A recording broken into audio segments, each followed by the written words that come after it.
जय भारत। आज आपण विज्ञानाची बाजू घेणाऱ्या आणि अत्यंत महत्त्वाच्या विषयावर चर्चा करतोय।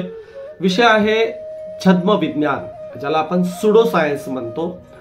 सुडो सायन्स, छद्म विज्ञान याचा अर्थ असा होतो नकली विज्ञान किंवा अशा अवैज्ञानिक गोष्टींचं समर्थन विज्ञानाचा आधार घेऊन करणे किंवा अवैज्ञानिक, अंधश्रद्धा, खोट्या गोष्टींनाच विज्ञानाचा मुलामा चढवून विकणे, लोकांच्या गळी उतरवणे, अर्थात सुडो सायन्स, छद्म विज्ञान, नकली विज्ञान।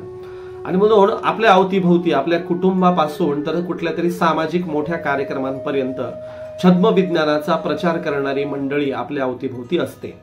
आणि म्हणून घराचं उदाहरण घ्यायचं गेलं तर घरामध्ये पॉझिटिव्ह एनर्जी आणि निगेटिव्ह एनर्जी या प्रकारचं काहीतरी स्तोम माजवणारी अवतीभोवती आपल्या मंडळी असते। आणि मग पॉझिटिव्ह एनर्जीसाठी धूपबत्त्या लावा, अगरबत्त्या लावा, कुठलं तरी यंत्र घरामध्ये चालू ठेवा, कुठली तरी धून लावा ज्याच्यामुळे पॉझिटिव्ह एनर्जी निर्माण होते। किंवा घराच्या दर्शनी भागात चौकटीवर कुठलं तरी प्रतीक लावा, सिम्बॉल लावा, यंत्र लावा, जेणेकरून घरामध्ये पॉझिटिव्ह एनर्जी निर्माण होते।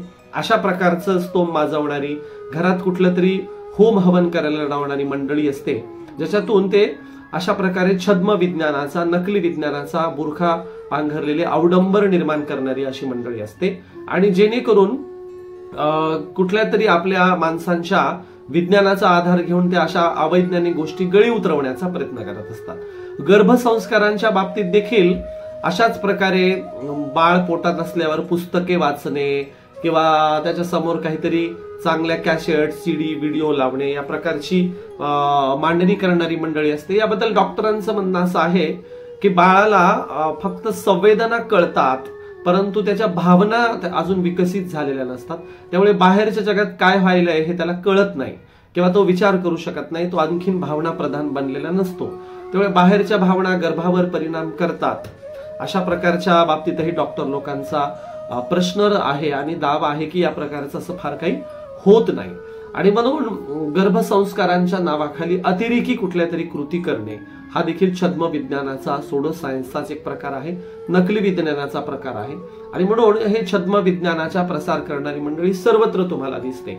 शेतीच्या बाबतीतही आध्यात्मिक प्रयोग करायला लावणे, शेणाला किंवा गायीच्या शरीरातून कुठल्या तरी किरणोत्सर्ग होतो, गायीच्या शरीरावर हात फिरवल्यावर काहीतरी एनर्जी मिळते, अशाही प्रकारचा प्रचार करणारी मंडळी, नकली विज्ञानवादी मंडळी आपल्या अवतीभोवती आहेत। आणि म्हणून शेतीच्या क्षेत्रात आध्यात्मिक प्रयोग करायला लावणं हे देखील सुडो सायन्स, छद्म विज्ञानाचाच एक प्रकार आहे। आणि असे प्रकार आपल्या अवतीभोवती सातत्याने होत असतात। आणि म्हणून महत्वाची आणखीन एक चांगली गोष्ट अशी आहे की यावर्षी लोकविज्ञान दिनदर्शिकेच्या एकूण संपादक मंडळाने चिकित्सा छद्म विज्ञानाची नावाची पुस्तिकाच काढली आहे। लोकविज्ञान प्रकाशनाने दिनदर्शिकेच्या सोबत 50 रुपयात ही पुस्तिका यावर्षी वितरित केली। त्याच्यामध्ये सविस्तर अर्धी पुस्तिका छद्म विज्ञानावर चर्चा करते आणि अर्धी आर्टिकल जगभरातल्या विज्ञानवादी, विज्ञानाचा प्रचार करणाऱ्या लोकांचे लेख आहेत, त्यांचा परिचय देणारे याच्यामध्ये आर्टिकल्स आहेत। आणि म्हणून छद्म विज्ञान म्हणजे एक प्रकारे अंधश्रद्धेचाच प्रचार प्रसार करणे, परंतु त्याला विज्ञानाचा आधार देण्याचा प्रयत्न करणे। जसं की आपल्या धर्मग्रंथांमध्ये सगळं काही सायन्स आहे, आपले पूर्वज हे प्रचंड विज्ञानवादी होते, जगात जे काही शोध लागले ते आपल्याच धर्मग्रंथांमध्ये पूर्वीलाच होते, अशा प्रकारची एक मांडणी करणारी मंडळी आपल्या भोवती आहे। ती देखील सुडो सायन्स, छद्म विज्ञानवादी मंडळी आहे। आणि म्हणून कुठल्या तरी लहरींचा, अतिरंजित गोष्टींचा दावा करणे आणि सगळ्या परग्रह, आपल्याकडे परग्रहावरचे एलियन्सचा दावा करणे किंवा धर्मग्रंथांमध्ये काही धार्मिक गोष्टी पूर्वीलाच होत्या अशा प्रकारचा दावा करणे हे सगळं छद्म विज्ञानाचाच भाग आहे। गर्भसंस्कारांचाही नावाखाली अतिरंजित सगळ्या गोष्टी करणे हे सगळं छद्म विज्ञानाचंच आहे। त्यामुळे याच्यामध्ये सगळ्या विज्ञानवादी लेखक, साहित्यिकांचे, त्यातल्या त्यात डॉक्टरांचे आर्टिकल आहेत। याच्यामध्ये गर्भसंस्कारांचा सापळा म्हणून डॉक्टर चंद्रकांत यांचा देखील डॉक्टर चंद्रकांत संकले यांचा देखील आर्टिकल आहे। आणि त्यावेळेस ते म्हणतात की शास्त्रीय पुराव्यानुसार गर्भ 4 महिन्याचा झाला की तो ऐकू शकतो, म्हणजे त्याला आवाज झालेला कळतो, मात्र हे ऐकणे म्हणजे समजणे असं नाही। 4थ्या महिन्याअखेर गर्भाच्या मज्जूंवर मायलिनेशन सुरू होते, हे झाल्याशिवाय मज्जारज्जू काम करू शकत नाही।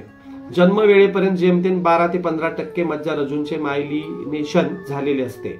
हे मायलिनेशन वयाच्या 3ऱ्या वर्षापर्यंत पूर्ण होते। याच प्रमाणात हळूहळू बाळावर कानावर पडलेले शब्द समजायला लागतात, तोवर ऐकू येते पण समजत नाही. म्हणून गर्भसंस्कारात ऐकू येऊ शकतं, टच त्याच्या पोटाला, आईच्या पोटाला टच केला तर त्याला संवेदना होऊ शकतात, पण त्याला समज येते असं डॉक्टरांचं म्हणणं नाही की समजू शकत नाही तो. आणि म्हणून या प्रकारचे संस्कार, अतिरंजित संस्कार देखील छद्म विज्ञानामध्ये येतात. देशी गायीच्या शेणामध्ये किरणोत्सारी प्रारणे थोपवण्याची ताकद आहे असेही दावा करणे हे छद्म विज्ञानाचा प्रकार आहे. आणि यामध्ये महाराष्ट्राचे आणि भारताचे नामवंत विज्ञाननिष्ठ लेखक किंवा विज्ञानवादी प्राध्यापक जयंत नारळीकरांचा देखील आर्टिकल दिलाय, पुराणातली वांगी विज्ञान विकासाची.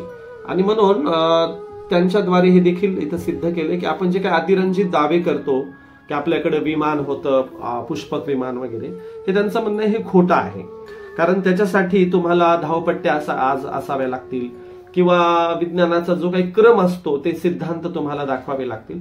पण तसं काही नाहीये.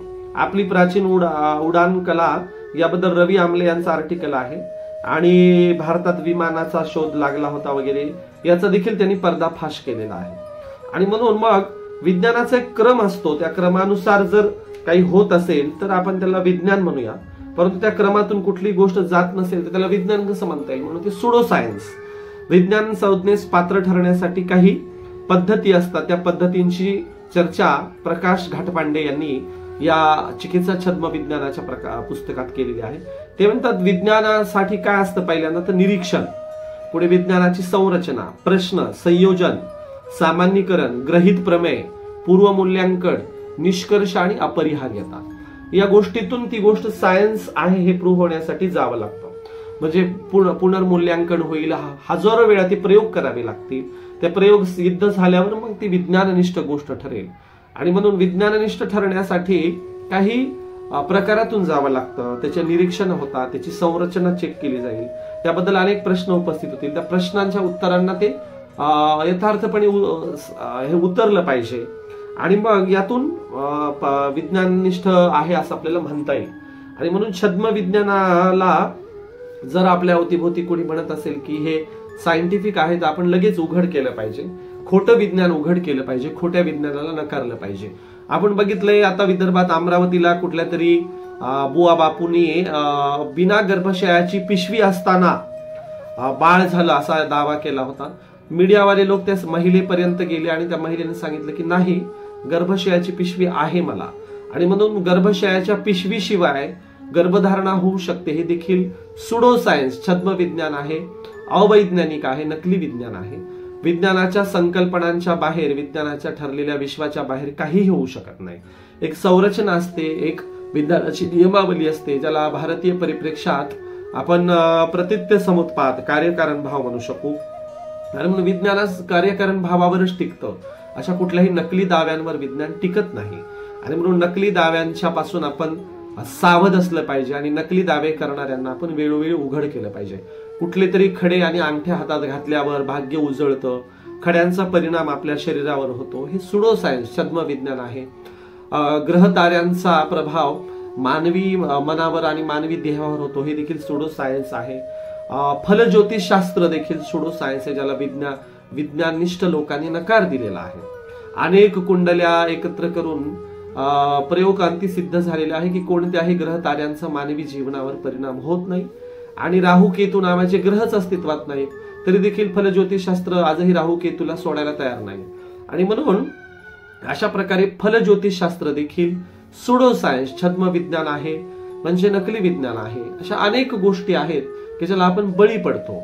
आणि म्हणून आपण नकली विज्ञानवाद्यांच्या प्रचारकांच्या पासून दूर असलं पाहिजे, विज्ञाननिष्ठ असलं पाहिजे, तर्क केला पाहिजे, सायंटिफिक विचार केला पाहिजे, तर्काच्या कसोटीवर जे काही पटतं ते पाहिलं पाहिजे. आणि अशा पुस्तिका आपण आवर्जून मुलांना आपल्या अवतीभोवती सगळ्यांना वाचायला दिल्या पाहिजे. त्यामध्ये अनेक शास्त्रज्ञांची ओळख घालून दिली की ज्यांनी आयुष्य वेचलं विज्ञानाच्या प्रचारासाठी. आणि म्हणून लोकविज्ञान दिनदर्शिका आणि लोकविज्ञान प्रकाशक आणि त्यांच्या संपूर्ण टीमचं मी अभिनंदन व्यक्त करतो की यावर्षी 2024ला फार सुंदर त्यांनी पुस्तिका आणलेली आहे. छद्म विज्ञान आणि खोट्या विज्ञानाला उघड करणारे याच्यामध्ये अनेक आर्टिकल आहेत, त्याबद्दल मी या सगळ्यांचं अभिनंदन व्यक्त करतो.